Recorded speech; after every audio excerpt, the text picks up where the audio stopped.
नमस्ते सबैजनालाई है। म चाहिँ आज आमाको माइत घर है जाँदैछु आफ्टर अ लङ टाइम, धेरै महिना बाद है। मेरो आमा, मेरो छेमा बोजूहरू चाहिँ यहीँ बढ्नुभएको हो। बालकपन चाहिँ उहाँहरूको यहीँ हुर्किनु भएको हो। यो चाहिँ मेरो बोजूको नाम, जुजु बोजूको नाम आइता कटेज। आइता चाहिँ मेरो जुजु बोजूको नाम है। यहाँ चाहिँ मेरो बोजू हुनुहुन्छ है। यहाँ चाहिँ मेरो बाजे जो चाहिँ क्याप्टन हुनुहुन्थ्यो आर्मीमा।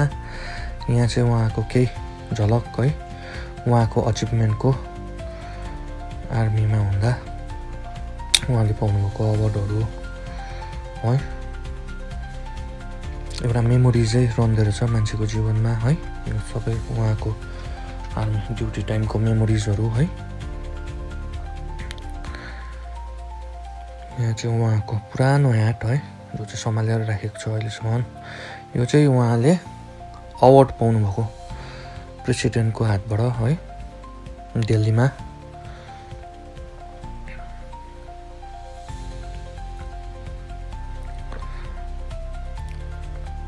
यो चाहिँ उहाँले अवार्ड पाउनु हुँदै गरेको नक्सा।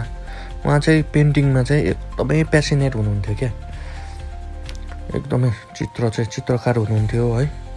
र हेर्नुहोस् केही झलक उहाँले बनाएको पेन्टिङ्सहरू है।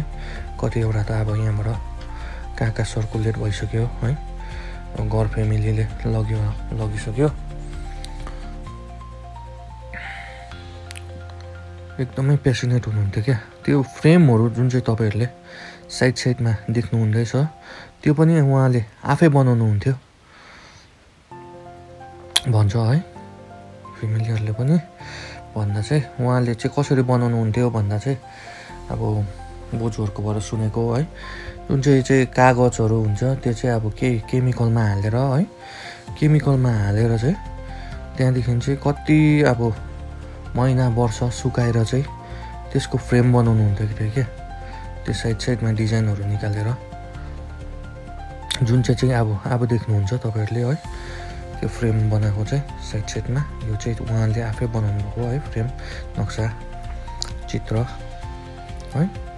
अन्त अब आउने सानो स्टोरी चाहिँ मेरो हिन्दीमा छ, एआई जेनेरेट गरेको है। त्यसमा चाहिँ अब सानो स्टोरी चाहिँ किनभने चाहिँ मेरो साथीहरू बाहिर इन्डियाभरि भएको कारण चाहिँ उहाँहरूलाई पनि म सेयर गर्न चाहन्छु मेरो फ्यामिली स्टोरी है, मेरो रियल लाइफ स्टोरीहरू है। आशा गर्दैछु तपाईहरुलाई पनि मन पर्छ होला। रिंचैन एक छोटा लड़का था जो लोअर राजबाड़ी के पास अपने दादा के साथ एक छोटे से घर में रहता था। उनके दादा टार्जन गुरंग एक पुराने गोरखा योद्धा थे जिनके शरीर पर अतीत की लड़ाइयों के निशान थे। उनकी उम्र बढ़ गई थी लेकिन उनका आत्मविश्वास अब भी उतना ही मजबूत था और उनकी आंखों में एक सच्चे गोरखा की आग जल रही थी। बाजे लोग कहते हैं कि गोरखा सबसे बहादुर योद्धा होते हैं। ऐसा क्यों? यह सिर्फ एक हथियार नहीं है रिंचैन, यह एक वचन है, एक ऐसा वचन जो हर गोरखा अपने दिल में संजोता है। हम कम थे लेकिन हम पहाड़ की तरह अडिग खड़े रहे। हम सत्ता के लिए नहीं लड़े बल्कि अपने लोगों, अपनी जमीन और अपनी इज्जत के लिए लड़े।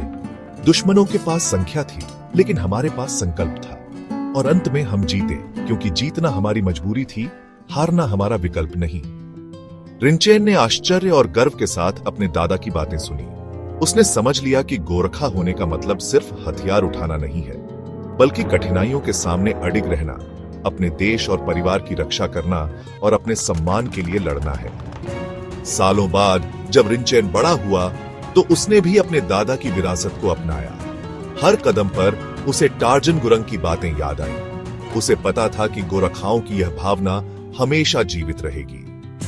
मुझे आपकी याद आएगी बाजे, मिलेंगे फिर इस दुनिया के उस पार। गोरखा हमेशा योद्धा रहे हैं लेकिन आज हमें एक अलग युद्ध लड़ना है, हथियारों से नहीं बल्कि कलम और बुद्धिमत्ता से।